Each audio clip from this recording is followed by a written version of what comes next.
Your body is brilliant. Nature's Bounty has a bounty of solutions to help you thrive, supporting your systems from your head to your heels.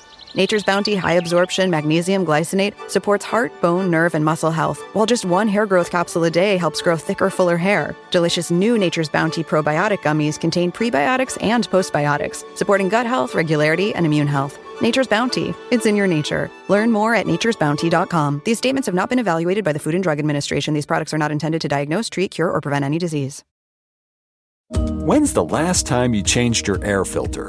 Filtrete brand is here to remind you that it's important to change it regularly to help keep your HVAC system running smoothly and efficiently. Multiple factors can impact the life of your AC air filter, like pets, cooking, and poor outdoor air quality. Filtrete MPR 1900 air filters can help capture these unwanted microparticles, including bacteria and viruses circulating in your home's air. Change your filter today with Filtrete brand. You're listening to the Archaeology Podcast Network. You're listening to the Archaeology Show. TAS goes behind the headlines to bring you the real stories about archaeology and the history around us. Welcome to the podcast. Hello and welcome to the Archaeology Show, episode 312. On today's show, we share our archaeology travel bucket list. Let's dig a little deeper into that wallet so we can travel to all these places. Oh, God.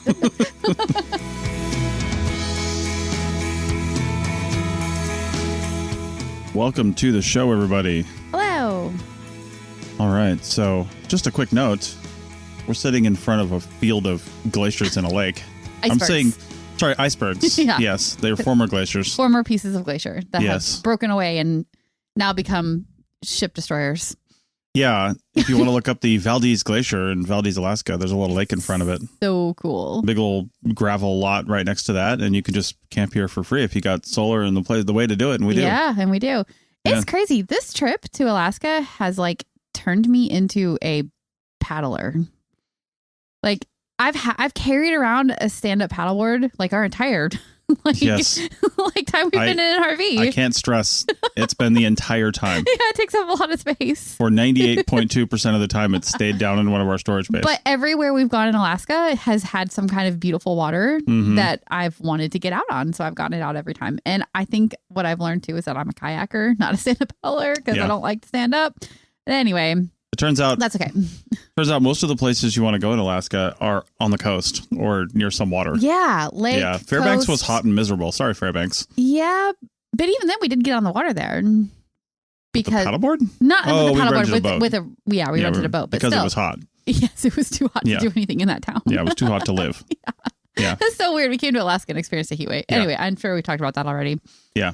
So Anyway. okay, that's our little random travel life update. Yes, and today we're going to do a little bit different episode than news. Yeah. Because we were just having a chat about some things and you came up with this idea. I know. Sometimes we sit around and talk about so I guess this is a crossover between our travel lives and our archaeology lives, because sometimes when we're planning what our next big travel adventure is going to be, because I think we like to leave the country and go other places at least once every couple of years, if not yearly, and I think we do kind of plan that travel around places, archaeologically speaking, that we want to go and places we want to see. But we've never sat down and mapped it out. So that's what this episode is going to be. Yeah. So what is it? Yeah. So I called it the bucket list episode, and I sent us each to our own corners, own corners of the internet, I suppose. Right. Because we did not plan this together. We have not spoken about this. We don't have any idea what is on each other's bucket list, although we kind of do, because, we probably there's do. going to be some crossover. Probably on yours too. It probably is. Many of these things. But I think I have some surprises on my list. I'm sure you do too. We'll see.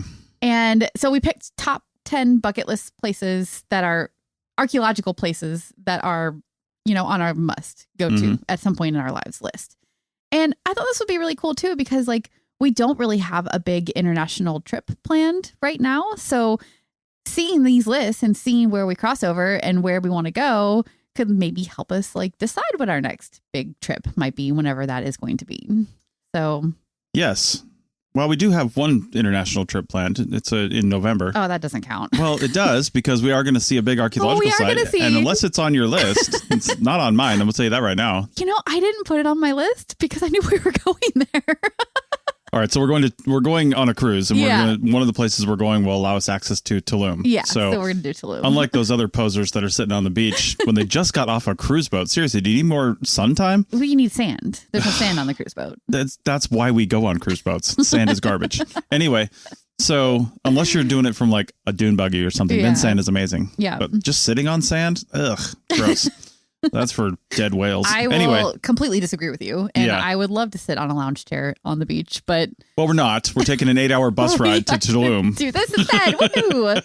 It's fine. We can sit on a beach at one of the other We're going to be on a tour from the time the cruise ship gets into port to the time it leaves. Like, we have to be like lined up at the door, ready to leave in order to have enough time to get to Tulum and back again. I'm pretty sure that particular one you have to muster at the station where you're supposed to be at 7:30 in the morning. I think you do. I don't think anything on the cruise ship starts at 7:30 in the morning, except the 4 people that go to yoga. Right. Yeah. Anyway, it's totally okay, because cruises are great, but like they are a little bit like, I don't know, being herded like cattle, you know. So at least we're gonna get out and get like a little bit of a educational experience. So right. I'm happy about that. So we're gonna start the list, and we've each got 10 things on our list, and Rachel's going to start with her number 1. Then I'll say if it's on my list, I'll say where it's at on my list and talk about it in a minute. And then we'll do my number 1, and we'll just do that till we're out of sights. Okay, so what's your number 1? My number 1 is the pyramids of Giza. Of course. Is that your number 1? That's my number 1. Yeah, of course it is. It has to be, right? It's like, even if you're not an archaeologist, like, you got to go see the pyramids. You have to. I feel under accomplished since we haven't. I know. I don't feel like I get to call myself like a world traveler archaeologist because we haven't been there yet. Yeah. In the pyramids we're talking about now, there's the Giza pyramids specifically is what we're talking about, because those are kind of like the big ones. The Sphinx is there, you know. It's just like all the cool stuff. It's near Cairo. It's got lots of stuff. It's kind of easy to get to if you can get to Cairo.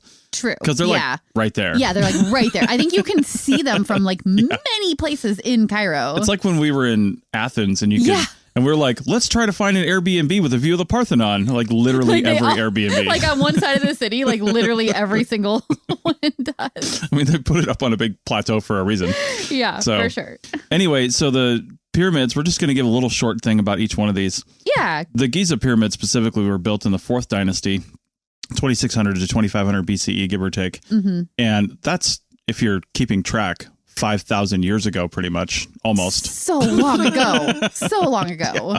I mean, you see why. I think they're the only surviving from the list of ancient wonders of the world or whatever, right? Like there's like 7 ancient wonders of the world, I think, something like that. And these are all that's left. And you can see why, because they are massive. They dominate the landscape in that area. And they were built 5,000 years ago. And it's just crazy that they have managed to last all this time. Yeah.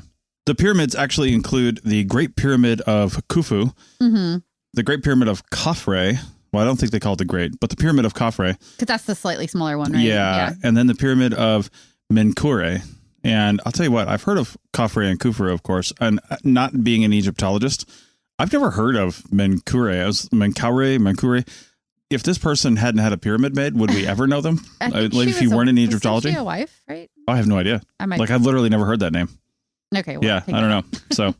So, and also the Sphinx is there, right? So there's just so many cool things. In fact, if you just type in, I just did this because I wanted to know, if you just type in Sphinx and then it takes you to Egypt. Also, there's lots of Sphinxes, by the way. Make sure it says in Egypt. Oh, yeah. There's things called the Sphinx. Yeah, right. There was like a Sphinx deli or something I saw in there. But anyway, sure. If you just type that in and it takes you to this area, you'll see that it's basically surrounded by Cairo at this point. Yeah. Except for on one side. But it's just, it's all just like right there. Yeah. What a cool place. It's so crazy, right? Yeah. To understand the scale of it, I mean, you can't really understand the scale of it unless you're there, I think. But the pyramids were constructed using millions of limestone blocks. And while we still don't know exactly how they did it. Kites. Huh? Kites. I'm going kites. Going with kites. Cool. Well, I mean, there's probably like ramps involved. It was probably a pretty sophisticated system. Kites and ramps. They probably, stop it.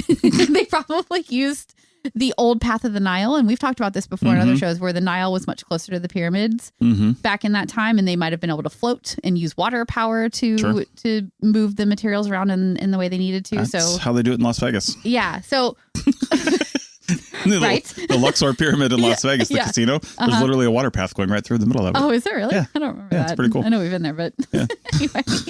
Okay, well, not a stand-in for the actual pyramids, as it turns out. Right. But yeah, it's an amazing just feat of engineering for ancient people. So, and I would love to see it. I want to see it. And they were not built by aliens. I don't think we need to say that anymore, but like I feel like we need to still say it. So there you go.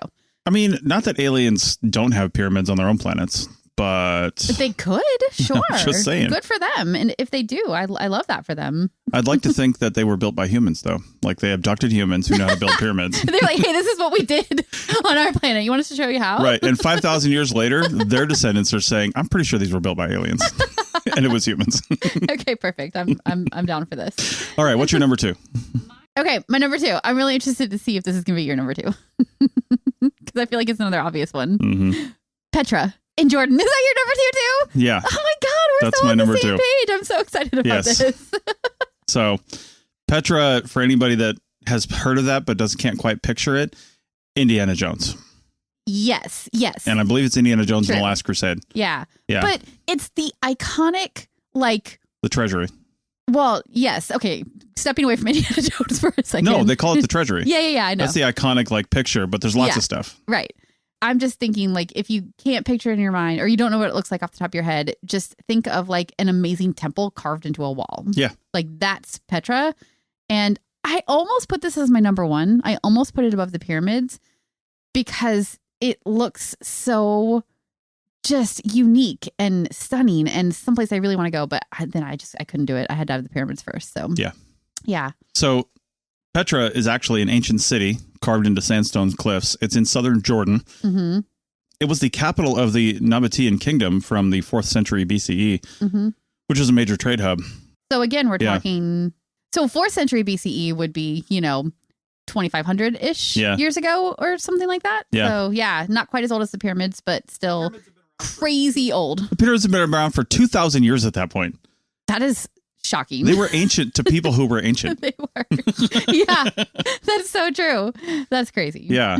The famous Al-Khazna, and I'm probably not pronouncing that right, but that means the treasury. Yeah. And advanced water management systems are what it's famous for. Yes. Yeah. It's just amazing. Yeah. And that's the rose-colored sandstone cliffs with the treasury basically carved directly into its face. And I know that there's so much more in Petra than just that one image that circulates around the internet. So that's the other goal with going to these kind of places is just like stepping outside of that iconic image and like learning more about the entirety of it, more of the context, more of everything. All right. If your number 3 matches, then this list is bogus. Why don't you say yours first this time? The Great Wall of China. No, mine does not match that. Do you have it on your list, though? I do not. Wow. I know. A divergence. I had it on my list and then I took it off my list because I decided that a wall wasn't enough of a draw for me. So a wall wasn't, wait a minute. Hold on a second. Let me describe this wall for a second and see if give us some information. It's not like Hadrian's Wall, which I'll admit is just a pile of stones that stretches across England. But anyway, so this stretches 13,000 miles across northern China because it curves and does all kinds of things. Yeah. Right? Its construction began in the 7th century BCE, and it was with just one stone, as illustrated in Time Bandits, the new Time Bandits. Right. Wait. And it was guarded. Don't step across that. Don't step across it. It's a wall. Actually, that was a really funny scene. That was pretty funny. Yeah. The most visible sections were built during the Ming Dynasty around 1368 to 1644 CE. So they just kept building on this thing. I mean, certain presidents of this world should remind themselves that it could take 700 years to build the wall that they want to build. So I'm just saying, Some of us might not want certain presidents around for 700 years. So maybe not so much. I mean, the bad thing is this was just continued by people who were like, build that wall. Yeah, right. So anyway, it was built to protect China from northern invaders. It features watchtowers, barracks, and walls over varied terrain. So, and it can be seen from space. That is true. I don't really know why I cut it from the list. Hearing you describe it. Yeah. I think my reasoning was that it is something that was made utilitarianly. That's a word. Yes, utilitarianly is a word. And also like as a way to like keep people out. And I just didn't like I don't like the vibe of something like that, So I think that's why I cut it from the list. It's all about the vibes, you know, but it would be amazing to see for sure.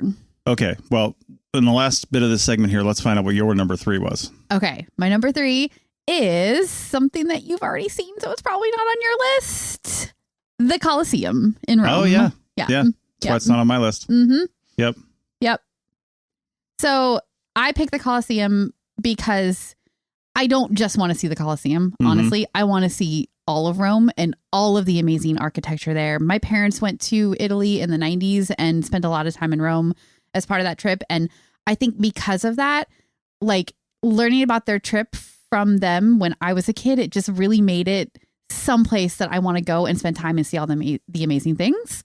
So that's why it's number 3 on my list. But the Colosseum itself is, of course, like the centerpiece of archaeology in Rome, I think. And it was built between 70 and 80 CE, and it was under Emperors Vespasian and Titus. And I mean, we've talked about it before when we talked about it when we watched Gladiator last year. You know, it hosted gladiator fights. They did mock naval battles like we talked about, Crazy. Animal hunts, public executions. It was used for so many things. So many things. Engineering, right? Also for like showmanship and they designed all kinds of crazy things to put on a good show, you know? Yeah. So I would love to see it. And that is why it made it to number 3 on my list. There you go. Yep. All right. Well, let's take a break and find out what our number 4s are. Back in a minute. All right. Welcome back to episode 312 of the Archaeology Show. Okay. So what's your number 4? Okay. My number 4 is someplace in Mexico. Oh. It is Teotihuacan. Nice. Which is Mexico City-ish area. Is it on your list? I thought about putting it on there, but I was already pretty much full, so it's not on my list. Oh, actually. Man. I do want to go there, though. Yeah. I had a couple different Mayan, well, this isn't even Mayan, but I had a couple different Central American sites on my list, but I ended up settling on this one because it's not Mayan, number 1, and we've been to Mayan sites. We've been to Chichen Itza. We'll talk about that at the end, and we're going to Tulum. So I thought, this is not Mayan. It's a different culture that we don't really know as much about, except that it's pre-Aztec. And so for me, I thought that would be a really cool, different type of pre-Mexican culture to experience. I'd love to visit it on an early weekend in October when it's nice and cool. I think that would be a good time to go visit Teotihuacan. What do you think? Does there happen to be like a Formula One race going on if there in is, Mexico City at that time? If there is, we can watch it, but I don't know. Who knows? Well, actually, that does make it a really good like combo thing that we could do. Go see the race and also, So just a little bit more about Teotihuacan. It was built or founded around 100 BCE, and then it did grow into one of the largest cities in the ancient world with a population of 100,000 plus. Yeah. And like I said, it's a pre-Aztec culture, but we don't know exactly who. And you can go look at the images online, but it's got these massive pyramids, basically. There's the Pyramid of the Sun, the Moon, and then there's also the Temple of the Feathered Serpent, or Quetzalcoatl.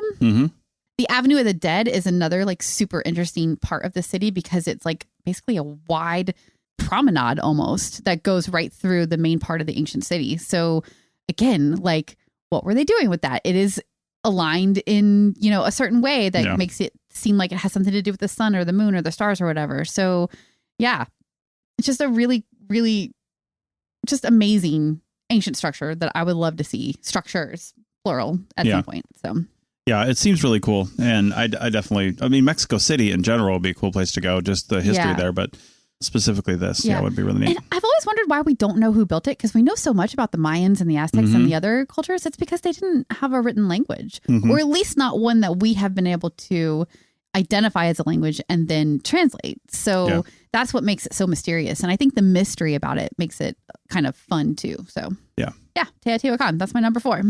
All right. Well, my number 4 is in China. Oh, okay. Yeah.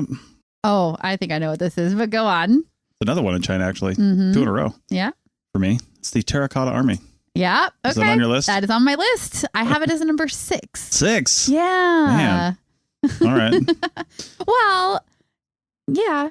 You know, we've got our preferences, right? Well, I guess so. The Terracotta Army seems really cool, but it is just, It's like a pile of statues. That's okay. Drilling down to like the simplest description. Just like the Great Wall of China is not just a big wall. Right. Let's talk about the Terracotta Army a little bit. It was discovered. This is really floors me here. It was discovered near Xi'an, China in 1974. I know. That is crazy. And dates to 210 BCE. Yeah. Right. So a specific number right there, first off. But because the Chinese language. There's a language. Well documented. Yeah, exactly. So, but for over 2,000 years, it was just there. Yeah. Like thousands of life-sized clay soldiers, horses, and chariots. Yes, so much. Buried with Emperor Qin Shi Huang. And again, probably pronouncing that right, Qin Shi Huang. But each figure is lifelike. Yeah. Each figure is unique, which is crazy because they're not all just copies of each other. Yeah. And it provides insight into ancient Chinese military and funerary practices. But I'm just floored by the fact that it was 1974, not like 1874 or anything like that. Like people are... I don't think people were living on top of it, you know, that kind of deal. But still just these archaeological discoveries that are like, again, like Indiana Jones or something, where you open something and it's this huge deal. That really just doesn't happen very often. Yeah. And for somebody to, you know, excavate and happen upon this, the first person to just like look in through with the flashlight and go, what the hell am I seeing? It must have been like almost scary, like eerie, you know, because you probably immediately realized they were statues, but... Yeah. And I guess I have to give it, I almost wish I had put it higher up on my list now because I do have a little bit of an obsession with like sort of the afterlife and how people of power represent themselves. And this is like it's a mausoleum complex, right? Yeah. So like this is how either the emperor wanted himself to be portrayed afterlife or what he felt like he needed in order to get into the afterlife. Or it's the people after he died who created it for him. I don't know if we know exactly the answer to that question, but either way, death is so interesting in how different cultures handle it and deal with it. So it's just fascinating, really. Yeah. Okay. So I'll do my number 5. Okay. And I'm always fascinated. It's one of the reasons I love archaeology. I'm always fascinated with the first of something, the oldest of something, the whatever of something. Okay. So my number 5 is the oldest known monumental temple complex in the world. And it's Göbekli Tepe, Turkey. Too! That's my number 5. I can't believe that. I cannot believe we both put that at number 5. Yeah, that's crazy. That is insane. Same page right here. Yep.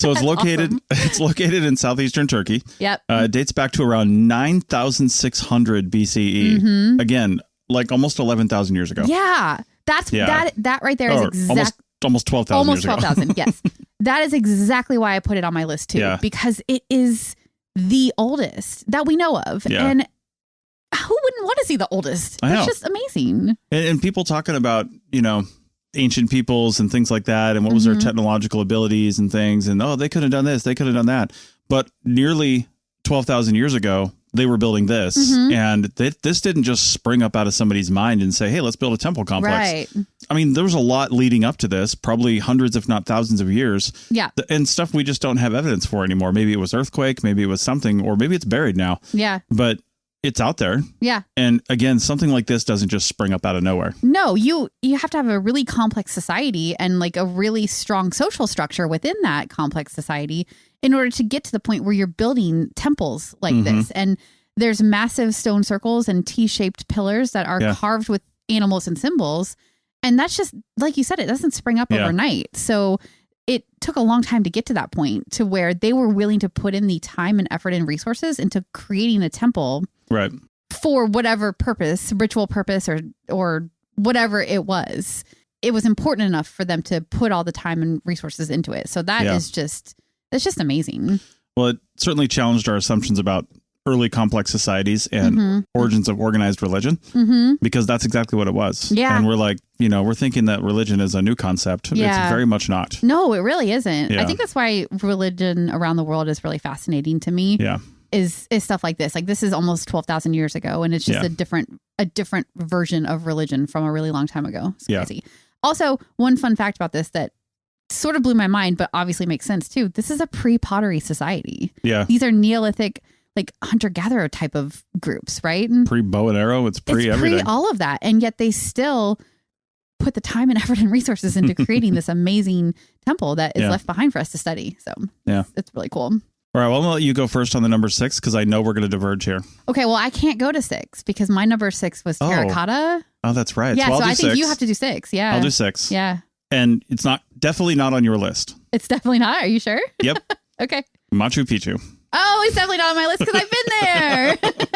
But you do want to go. I love that. I'm super glad you want to go because I want to go back. Yeah. Yeah. So this is a 15th century, so practically yesterday. Yeah, like a baby. It's just practically neonatal. I know. Does it even have vegetation, bro? Anyway. So 15th century Inca citadel in the Andes Mountains of Peru. And of course, you did, 3 field seasons in Peru? I did do 3 field seasons. Did you only go there once? I only went one time, though, because it was a bit of a haul from where my field school was. So it took some effort to get to Machu Picchu from there. Did you guys decide to do that independently or did the field school organize it? No, we did it independently. A group of friends. So I had planned to stay in Peru an extra week after the field school anyway, the first time I went. And I was going to just go to Machu Picchu by myself. But then like a group of friends of us got together and did it together. So yeah. I was going to say if it was organized by the field school, I think you'd have gone every year, but I guess not. No. Yeah. Nope. Well, it was likely built as an estate for Emperor Pachacuti. Not for sure if I'm pronouncing that right. And it was right enough. Yeah. And it was rediscovered in 1911. Again, this would be one of those things that like you're hiking high in the mountains, you're doing something. I don't know if it was intentional. I don't know much about the discovery of it, but whoever found it was probably like, what the hell am I seeing? Yeah. What is going on here? And they just keep clearing away vegetation, I imagine. And there's like, there it was. Yeah. Cause it was like fully covered in vegetation. I'm pretty sure. So yeah. It's known for its dry stone construction, which means rocks carved and fit together, not with they're simply held together by their own weight. There's no mortar. It's amazing to see it, honestly. Like there's a lot of that in South America, actually. Yeah, there is. They were really experts at that. Because Sacsayhuaman, which I've also been to, is right in the same. It's not near Machu Picchu, but you access it from Cusco as well, and it's that same type of architecture. Although I think a different group of people, but still, like they were experts at that for sure. Yep.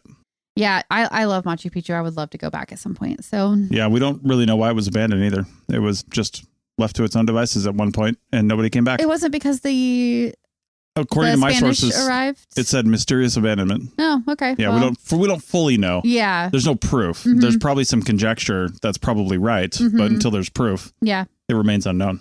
Yeah, so for sure. It's hard to know why a culture left something unless they documented it. And again, knowing the language and reading it, it just wasn't well documented at that time. So yeah, I would super love to go back. So let's put that on our future travel list. Okay. Yeah. Well, this is so far a $48,000 trip that we're taking. This is a lifetime. Okay. We've got a lot more years to do all of this traveling. Some of these places we might not make it to because it depends on the safety political and stability. Political. Yeah.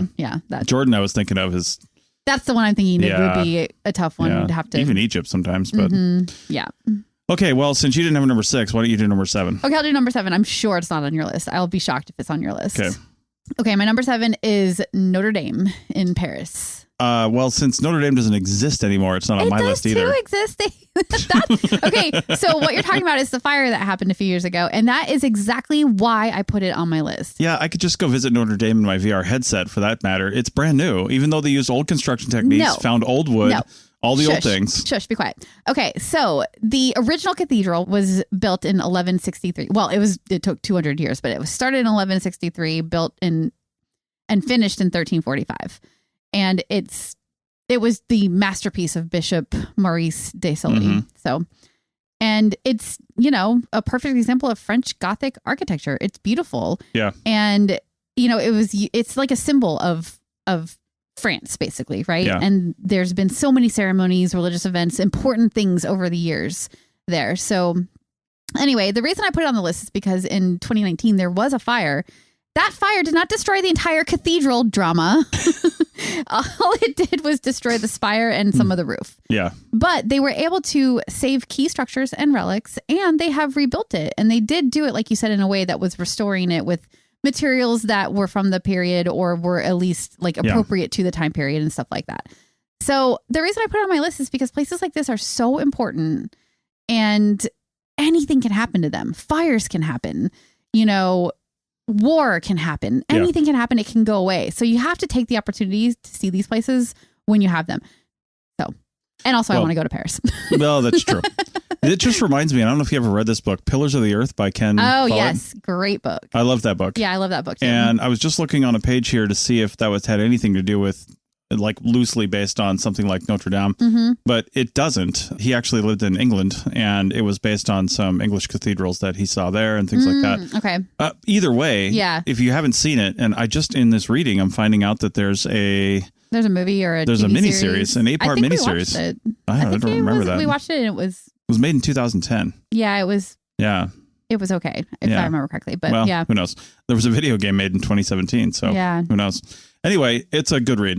Yeah, it was really great. Interesting. Also, famously, The Hunchback of Notre Dame takes place there. Victor Hugo's 1831 novel. So, which is, it's just an iconic piece of architecture that I would love to see for sure. Yeah. And the other reason I put it on my list is because I think it's important to remember that going to see archaeological sites doesn't have to always be prehistoric. It doesn't have to be the thousands and, well, this is 1,000 years old, but the 2,000, 4,000, 10,000 even years old stuff.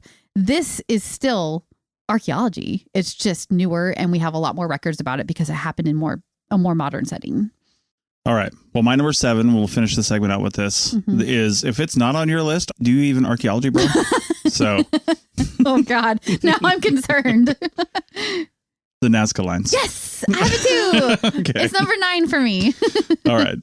Yeah. So if you haven't heard of the Nazca lines, these are huge geoglyphs etched into the desert. Not really etched. That was the term I saw online, but they're really more almost like scraped by feet with rocks turned over and stuff. Yeah. But anyway, etched is a weird word. I think etched works. It's just like a really deep etching. Well, yeah. So it's like they really had to get those into the ground. Yeah. So, but they're in southern Peru, and they were made somewhere between or all between 500 BCE and 500 CE. They're really difficult to date. Yes. And this is what we have. Yeah. Designs include animals, plants, geometric shapes, and some are hundreds of meters long. Yeah. It's just ridiculous how big they are. Yep. And of course, the purpose remains debated, of course. Theories include astronomical or ritual functions, trying to mimic things they saw in the sky, like constellations, stuff like that.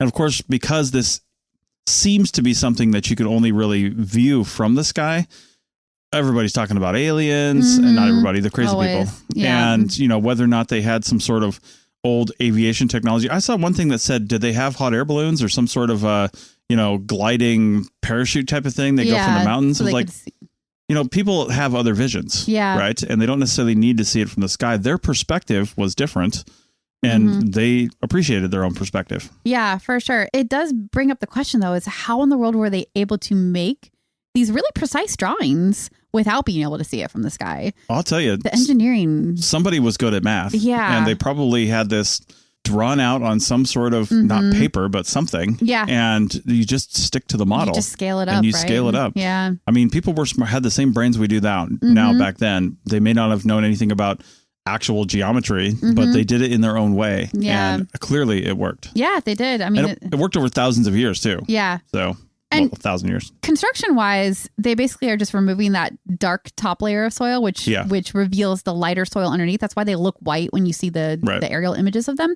But I think that also kind of makes it like an eraser too. I wonder if anybody's ever studied like mess ups, because somebody sent a line slightly the wrong direction and they're like, oh crap. And they like basically put that dark soil right back over the top of it and then sent it, the right direction. Very interesting to know. It would be interesting. I wonder if there would be enough left to be able to tell. But you have to be able to see it from the sky or GPR the whole thing. I'm always so interested in like the humanness of being human, and like making a mistake like that would totally be that. Mistakes are the hallmark of the archaeological record. Oh, true. It's really where you find the humanity in something. Yeah, for sure. So.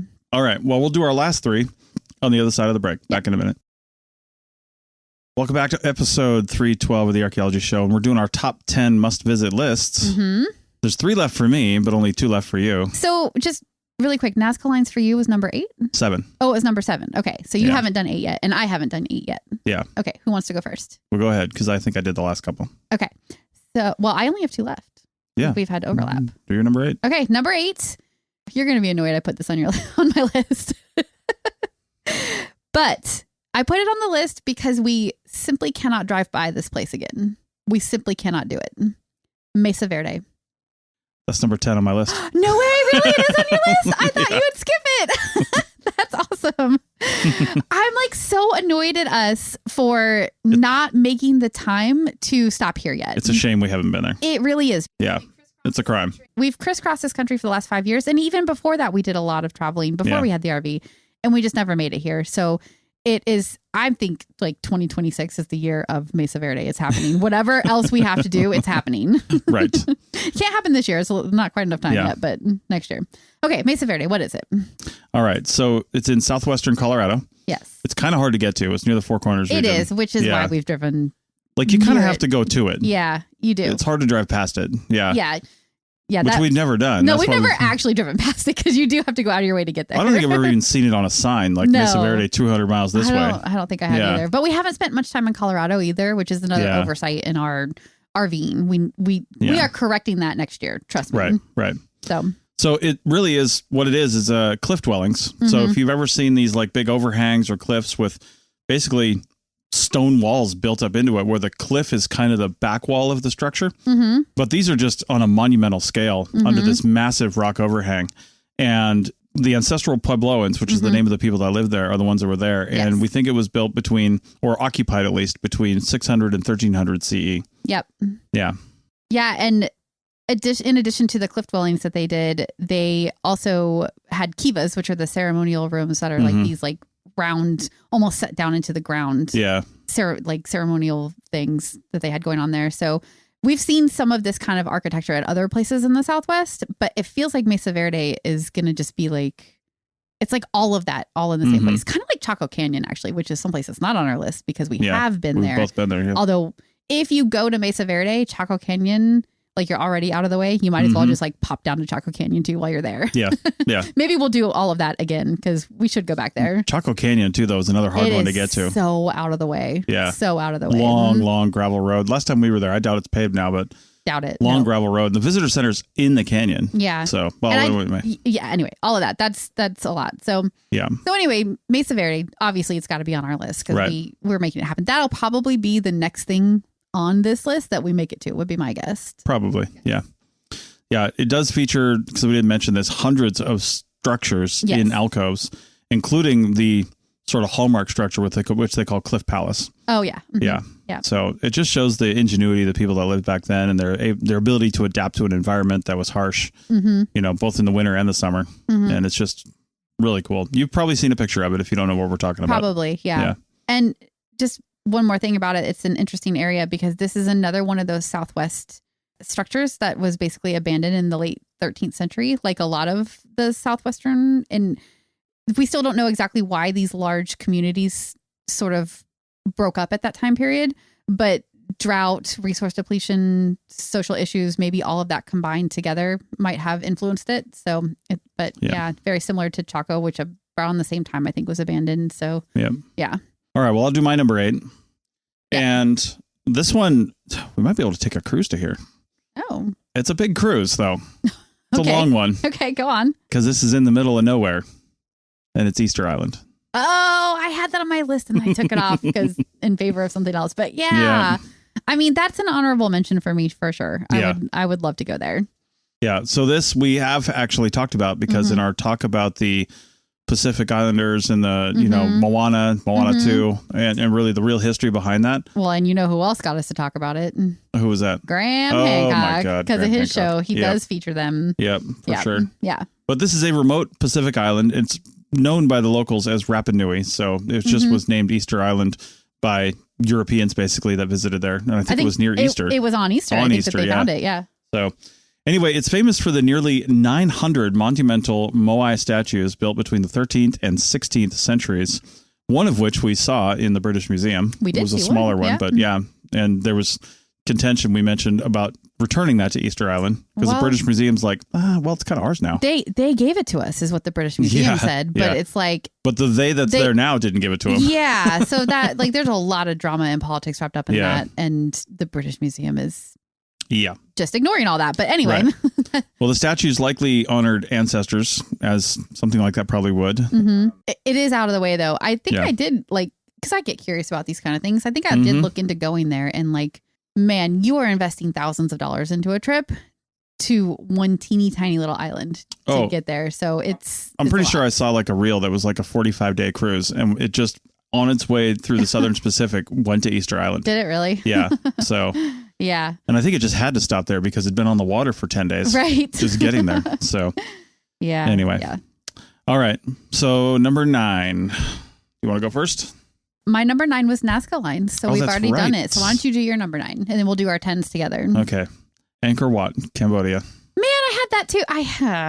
You did not. I had a list of like 20 things and I literally had to thin it out, but it was on my initial run through. Yeah. I would love to go there too, but go on. Tell us about it. So this is located near, and I'm going to get this pronounced wrong, Siem, Siam Reap, Cambodia, not China, built in the early 12th century. So it's the largest religious monument in the world. Again, largest, biggest, oldest. I love those things. Yep. It was originally a Hindu and then later a Buddhist temple. It's known for its scale, intricate reliefs, and harmonious architectural design. It's the kind of thing that, again, you imagine in a Lara Croft, Indiana Jones type of setting where it's like surrounded by jungle and this huge temple. It just looks so cool, and it's just something that needs to be seen. And it is still in use today as a temple, right? I think so, yeah. Yeah.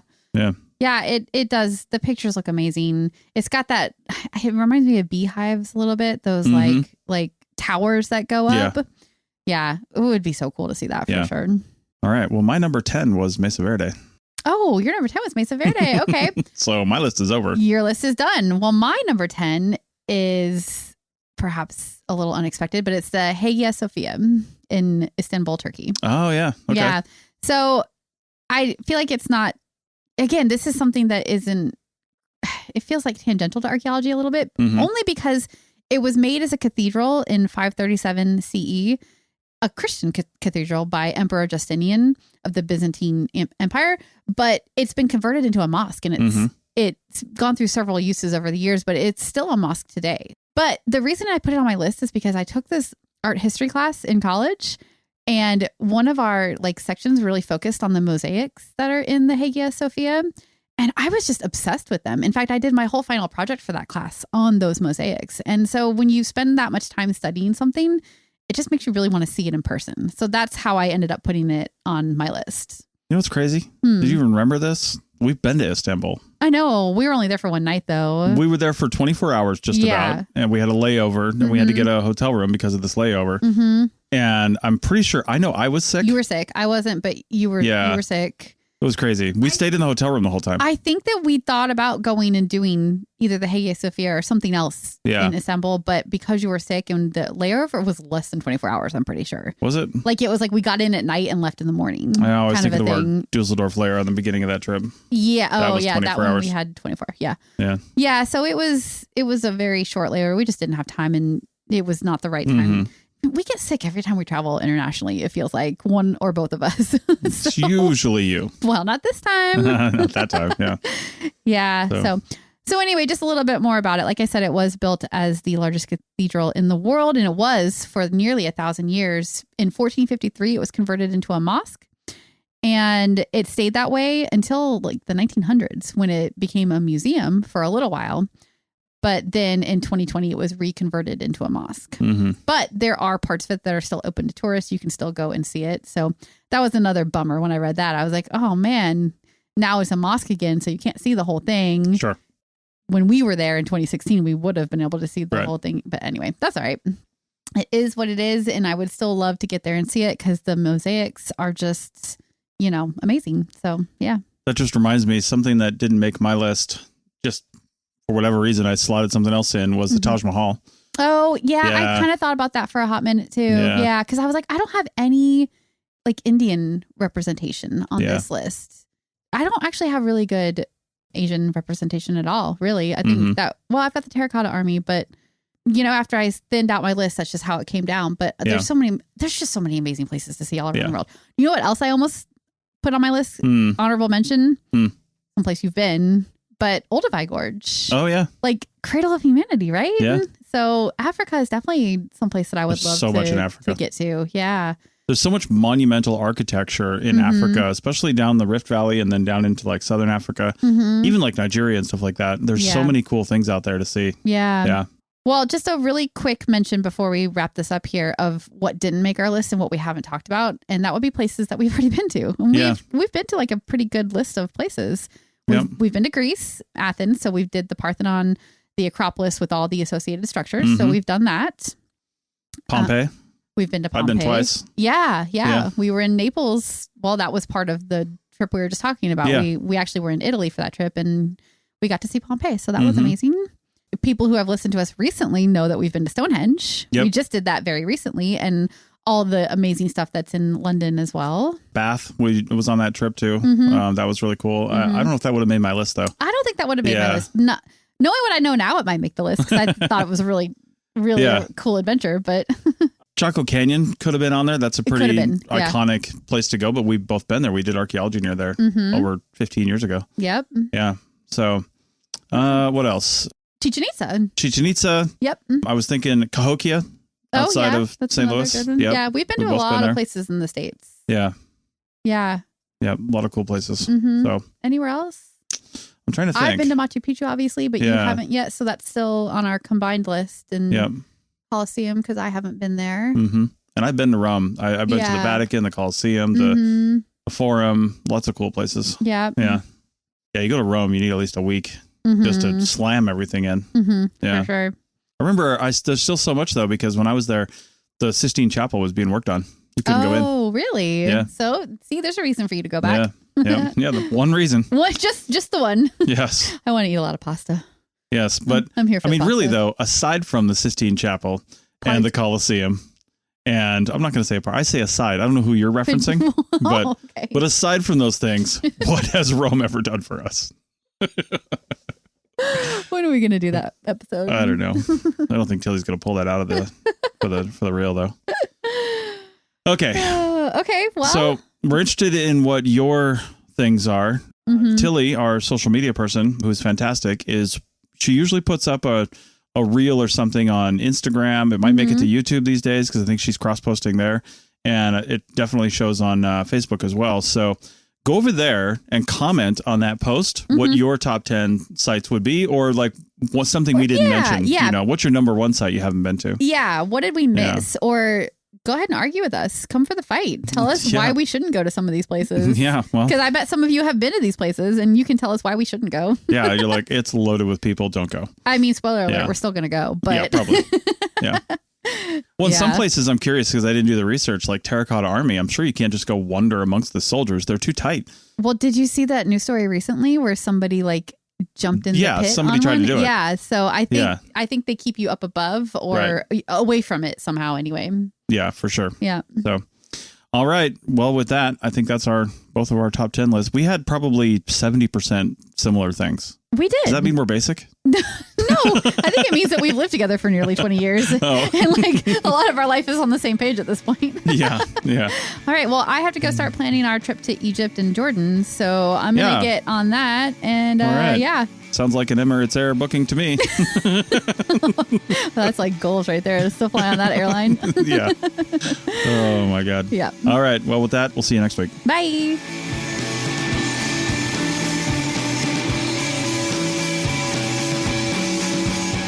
Thanks for listening to the Archaeology Show. Feel free to comment and view the show notes on the website at www.arcpodnet.com. Find us on Facebook, Instagram, and Twitter at ArcPodNet.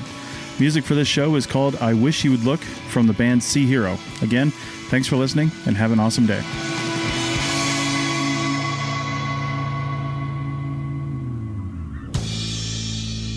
The Archaeology Podcast Network is 10 years old this year. Our executive producer is Ashley Airy, our social media coordinator is Matilda Siebrecht, and our chief editor is Rachel Roden. The Archaeology Podcast Network was co-founded by Chris Webster and Tristan Boyle in 2014 and is part of Culturo Media and DigTech LLC. This has been a presentation of the Archaeology Podcast Network. Visit us on the web for show notes and other podcasts at www.arcpodnet.com. Contact us at chris@archaeologypodcastnetwork.com.